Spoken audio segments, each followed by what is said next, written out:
साथियों, देख रहे हैं हमारे साथ 2 महिला और 2 पुरुष है यहाँ पे। आपको बता दें कि फिल्मों और एपिसोड के माध्यम से आपने देखा होगा एक एपिसोड नेम आश्रम, जिसमें दिखाया जाता है कि आश्रम में क्या क्या होता है और किस तरीके से जो है दरिंदगी की जाती है। उसे तो मैं ही करती आ रही हूँ, हम परंपरा है ये। आश्रम की परंपरा वो जो मैं तय करूं, अधिकार वो जो मैं बताऊं। जानती तो है बाबा जी के शौक, हर रोज नई लड़कियां चाहिए। लेकिन आज आश्रम में गए 2 महिला आश्रम के बारे में बताने वाली है, जो सत्संग कथा सुनने जाती है, लेकिन इसके साथ ऐसी क्या हैवानियत की जाती है। कोई तो है जिसने बेहोशी की हालत में मेरे साथ गंदा काम किया है, या मेरे साथ बलात्कार किया। जब मैं चिल्लाई थी, मेरे पति के 3 भाई आए, रूम में धक्का मारा, तो मुझे कमरे में बंद कर दिए। और देखिए, ये समस्तीपुर एक आश्रम की कहानी है साहब। अगर आप समस्तीपुर के होंगे तो इस बात को जो है जन जन लोगों तक जरूर पहुंचाइएगा, ताकि जो भी महिलाएं इस आश्रम में कथा सुनने के लिए जाने के लिए सोच रही होंगी वो अलर्ट हो जाए। क्योंकि अलर्ट होने के लिए जरूरत है कि अगर ये तुहमत नहीं लगा रहे हैं, अगर ये कुछ कर रहे हैं, इनमें कुछ सच्चाई है, तो आगे आपके साथ भी हो सकता है। अलर्ट रहिए। आइए सीधे बात करते हैं जो लोग यहाँ पे खड़े हैं। क्या नाम हो आपका? संजीत कुमार फुद्दार। क्या करते हैं आप? हम गांव घर में बच्चे लोगों को पढ़ाते हैं। टीचर हैं आप? जी, प्राइवेट। ये कौन है आपकी? ये हमारे भाई की पत्नी है, भाभू ही। क्या नाम हुआ आपका? सिंपी कुमारी। और आपका? अंजनी दासी। आपका क्या नाम हुआ? रंजीत। और ये महिलाएं दोनों से आपका रिलेशन? भावो है। कौन भावो है? ये भावो है? हाँ, ये दोनों मेरी भावो है। दोनों ही भावो हैं। आपकी? ये हमारी पत्नी हुई। हाँ। और एक भावो। अच्छा, क्या हुआ है आपके साथ? मेरे साथ रेप हुआ है। अच्छा, कहाँ? समस्तीपुर। हाँ। समस्तीपुर में हुआ है। अच्छा जी, क्या हुआ था? मतलब समझाइए, वो तो घबराई हुई जी, मैं बता रहा हूँ। हाँ, ठहरा गोपालपुर में नामदान केंद्र स्थल है, जिसका संचालक नगीना प्रसाद सिंह है। कहाँ है वो? फिर से लीजिए। ठहरा गोपालपुर, वार्ड नंबर 10, पानी टंकी कैंपस। देख लीजिए आप, अगर आप समस्तीपुर में रहते हैं, ये पता को आप जानते होंगे, तो जरा जाकर के विजिट करेंगे। कौन सी आश्रम है, कहाँ पे है? कहाँ पे है? समस्तीपुर जिला, ठहरा गोपालपुर, 10 नंबर वार्ड, पानी टंकी कैंपस, जहां नगीना प्रसाद सिंह उस सत्संग स्थल का फर्जी नामदान केंद्र संचालक है। अच्छा। वहां जब लोग सत्संग सुनने के लिए जाया करते हैं, ये लोग टेम्पू से प्रचार करवाते हैं, तो लोग आकर्षित हुआ करते हैं कि अरे चलो सत्संग वहाँ सुनेंगे। अच्छी सत्संग कहने का मतलब कि वहाँ कथा सुनने जाते हैं लोग। हाँ। अच्छा। वहाँ जो है सो अच्छी बात, पुरुष भी जाते हैं, महिला भी जाते हैं। वो लोग अपने पत्नी, बच्चा, बेटी, बहन सबको लेके जाया करते हैं। तो उसी बीच में जो है ये नगीना प्रसाद सिंह की पत्नी पूनम देवी ये सुंदर सुंदर लड़कियों लोगों को बुला के अंदर ले जाया करती है। और इनके घर वाला नगीना प्रसाद सिंह का चाल चलन से नहीं है। तो उसी दरमियान जो है हमारे भाई की पत्नी के साथ वो बुला कर के ले गई और इसके साथ बलात्कार हुआ। ये हल्ला की, चीखी, तो हम लोग भी दौड़े। जैसे तो किवाड़ बंद था, जब किवाड़ में धक्का मारे तो धक्का मारने के बाद आंखों देखा, हम लोग देखे कि ये नंगी पड़ी हुई है। और ये नगीना प्रसाद सिंह तो फिर जल्दी जल्दी उठा, वो अपना कपड़ा समेटने लगा और बोला, मारो इस साले को, मारो, सबको मार के लैट्रिन के टैंक में डाल दो। बस उसका। कितने आदमी से आप लोग दौड़े? हम लोग 4 भाई थे और ये हमारे भाई की पत्नी थी, है ना। ये तो पहले से वहाँ थी, तो हम लोग 4 ही आदमी थे। और उसका जो है वो तो पहले से था, उसका 12 आदमी और था। आप इस सीधे से कह रहे हैं कि जहाँ लोग कथा सुनने जाते हैं, है ना, वहाँ इस तरह की चीज हुई? हाँ, सत्संग स्थल में तो झूठ बोल रहे हैं जी आप? नहीं जी। कैसे हो सकता है जहाँ लोग कथा सुनने जाता हो, आश्रम में इस तरह की घिनौनी चीज कैसे हो सकता है? ऐसा एकदम बिल्कुल वो करता है, किया है, इससे पहले भी किया है।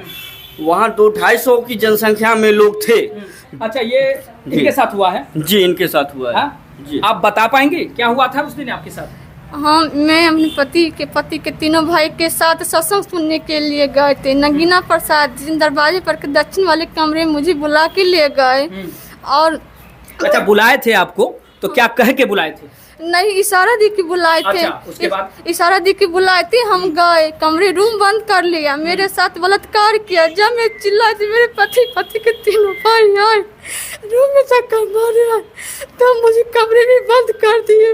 और नगीना प्रसाद बाहर निकल गया और 4 भाई की खूब मार जब बेरहमी से मारपीट किए। अंत में मेरी माँ, मेरे पूनम दीदी की पत्नी और एक और मतलब कि उनकी बहन है पूनम देवी की, वो जहर की गोली भी खिलाती गई। चलिए आपके साथ ये गई थी, आप नहीं गई थी? अच्छा, अभी साथ में आई हैं, लेकिन आप इनके साथ में वहाँ आश्रम में नहीं गई। आप गए थे बचाने के लिए? हम गए थे। हाँ, क्या हुआ था उस दिन? स्त्री वाले रो में हमारी भाभो बैठी और जेंट्स वाले रो में हम बैठे और मेरा भाई भी बैठा। लगभग 12 बजे के बाद की घटना है। 12 बजे हम लोग वहाँ पहुँचे थे, तो नगीना प्रसाद सिंह कुछ दूरी पर खड़ा होकर के मेरी भाभो को इशारा करके बुलाया।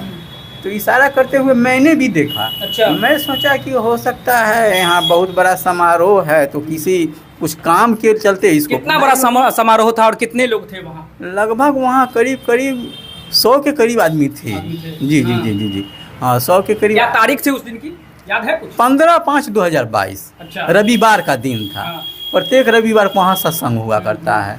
जी, ये चीज़ है। अच्छा बताइए, अब दोनों मर्दों से मैं पूछना चाहता हूँ, सामने आ जाइए आप, आइए, फिर उनसे भी बातें करेंगे। आपके सामने ये सब हो गया, इसे बर्दाश्त कैसे कर लिया आप? 11 महीने क्यों मतलब वेट किया आप? 11 महीने बाद क्यों FIR किए? जी मैं बताता हूँ। हाँ। घटना होने के तुरंत बाद मैं स्थानीय थाना वैनी OP गया अपनी भावों को लेकर के।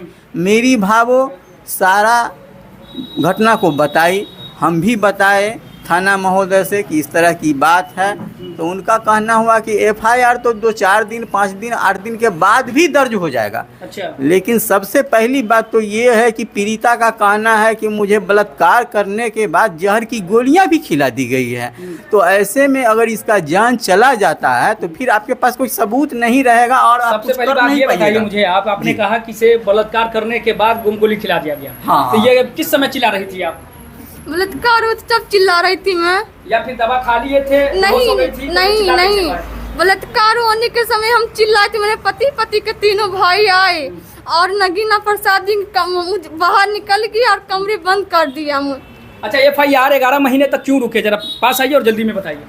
थाना महोदय का कहना हुआ कि पहले आप इलाज करवा लीजिए। जब हम इलाज के लिए गए, फिर हम थाना वापस गए, कहे कि श्रीमान जी हम तो इलाज करवा लिए, अब FIR दर्ज किया जाए।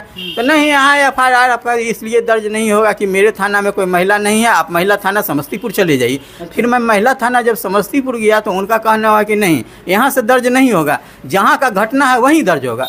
फिर मैं चला गया पूसा थाना, फिर वो बात को नहीं माना, FIR दर्ज नहीं किया। फिर SP महोदय के यहाँ चले गए, तो SP महोदय बताए कि ठीक है, अभी मैं तुरंत फ़ोन करता हूँ और वो FIR दर्ज करेगा।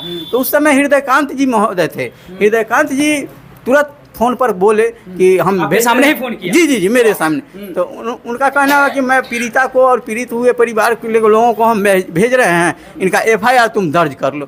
वहाँ पहुँचे और उसके बाद फिर दर्ज नहीं किया, थाना वाला FIR दर्ज नहीं किया। चलिए, ये तो बात हुई कि आप मतलब भटके बहुत। जी 11 महीने के बाद FIR दर्ज क्यों हो गया जो 11 महीने तक नहीं हो पाया था तब? हाँ, इसलिए नहीं हुआ कि आवेदन बराबर हम लोग लिखते ही रह गए, पीड़िता अपने नाम से आवेदन देते ही रह गई, गुहार लगाते रह गए। तो राज्यपाल के रिकमेंड पर लेटर लोक जन शिकायत अनुमंडल पदाधिकारी के पास आया। तो फिर वहाँ से रेफ़र हो गया जिला में रेफ़र हो गया। तो DM साहेब बहुत गौर से हम लोगों के केस को देखे, समझे, पूछे, काफ़ी सहानुभूतिपूर्वक।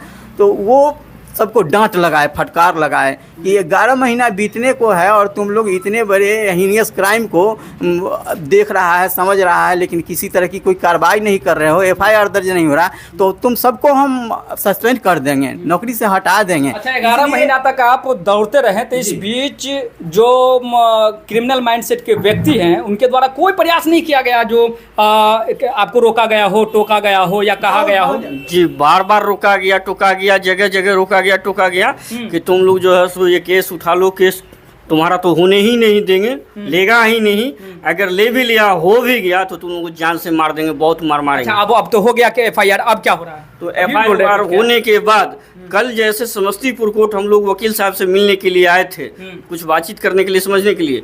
तो बातचीत किए अपने वकील साहब से और बाहर निकले। जैसे ही बाहर निकले तो फिर SDO कोर्ट के पास में नगीना प्रसाद सिंह अपने लोगों को बुला करके रखा था और वहाँ पे आगे हमारे भाई की पत्नी थी और हमारी पत्नी थी। इन लोगों को मादरचोद भूसरी वाली रंडी बोलने लगा कि तुम लोग केस उठाओगी नहीं उठाओगी, ये 76 का अगर नहीं उठाओगे तो तुम लोग जान से मार देंगे, यहीं पे मारेंगे, यहाँ का हीरो हम हैं। और उसका सहयोगी जो है पैसे पे बिकने वाला, पैसे का बिकाव शिवराम चौधरी वो भी था, और इसका नगीना प्रसाद सिंह का और ये सब कहाँ हुआ? साथ देने वाला है क्या कहते हैं विपिन एडवोकेट वकील, वो भी बहुत चरवर के इसमें हिस्सा लिया करता है। तो विपिन बिहारी भी उसके साथ में था। नगीना प्रसाद सिंह का लड़का राहुल कुमार सिंह था, और नगीना प्रसाद सिंह का भतीजा हिमांशु कुमार सिंह था। चलिए कोई बात नहीं, आपने जो एफआईआर दिया होगा उसके तहत जो है फिर से हम लोगों की अपील रहेगी डीएम साहब से कि इस पर कार्रवाई तनी कसी जाए। लेकिन अभी मुझे आप इतना बताइए कि इन सब के दौरान अभी क्या आप सेफ महसूस कर रहे हैं? अभी हम लोग कैसे सेफ हैं? वहाँ पे तो मारपीट हुआ, फिर बोला कि इससे आगे भी मारपीट हो सकता है। उसके बावजूद फिर से आप मीडिया में आ रहे हैं, क्यों आ रहे हैं मीडिया इसके बाद मीडिया में इसलिए हम लोग आए हैं कि जन जन तक ये बात पहुँचे और पब्लिक मूवमेंट बने, और पब्लिक लोग जहाँ देखे नगीना प्रसाद सिंह को उसको जूता चप्पल से मारे, वहाँ नामदान के स्तर पे न जाए सत्संग सुनने के लिए। कहीं आप झूठ बोल रहे होंगे तब? नहीं, हम झूठ नहीं बोल रहे, बिल्कुल सच बोल रहे हैं। नहीं हाँ? नहीं, हम झूठ नहीं बोल, झूठ कहीं पाई गई तब? नहीं, झूठ कभी नहीं। तो ये चीज़ें हैं, आप देख सकते होंगे कि ये सत्संग सुनने गए हुए लोग जो हैं अपनी हालात बता रहे हैं, जो कथा सुनने के लिए गए थे। लेकिन कहीं ना कहीं ये इस तरह की चीज़ बता रहे हैं कि आश्रम में इनके साथ इतनी घिनौनी चीज़ की गई। 11 महीने तक एफआईआर साहब, मतलब जो भी साहब लोग हैं वो लेने से इनकार कर दिए। अब क्यों इनकार कर दिए, कितनी दबदबा है, कहाँ से दबाव पड़ रहा था, वो सोचने और विचारने की बात है। लेकिन उसके बावजूद किसी तरीके से इनका एफआईआर ले लिया गया है। उसके बाद इन लोगों का ही कहना है कि अब इन्हें धमकाया जा रहा है। मीडिया में आ रहे हैं इसलिए आ रहे हैं क्योंकि इन्हें डर लग रहा है कि अब जो मेरे साथ आगे कुछ भी हो सकता है। ये कपड़ा क्यों बार बार दिखा रही है जी? काहे कि मेरे साथ झूठा पकड़ कर खूब घिसट के मारे हैं। इसी कपड़ा पर आप पहने हुए थे? हाँ, ये कपड़ा भी फाड़ दिया, पूरा जगह पूरे कपड़े भी फाड़े हुए हैं इसमें से।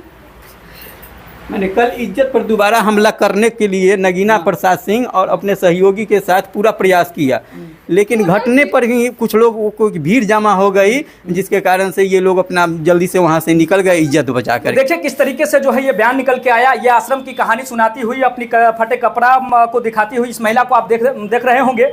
अगर ये कुछ कह रहे हैं, इनमें कुछ सच्चाई है तो आगे आपके साथ भी हो सकता है, अलर्ट रहिए। बाकी हम इन सारे मामलों पर, इनकी सारी बातों पर आप क्या सोचते हैं? इनके जानने पहचानने वाले होंगे, आप भी कमेंट कर सकते हैं कि क्या रवैया है, इनकी बातें जो भी निकल के आई है वो सच है भी या नहीं। बाकी आप देख रहे थे सच बात न्यूज, मैं राजा बिहारी आपसे विदा लेता हूं। जय हिंद।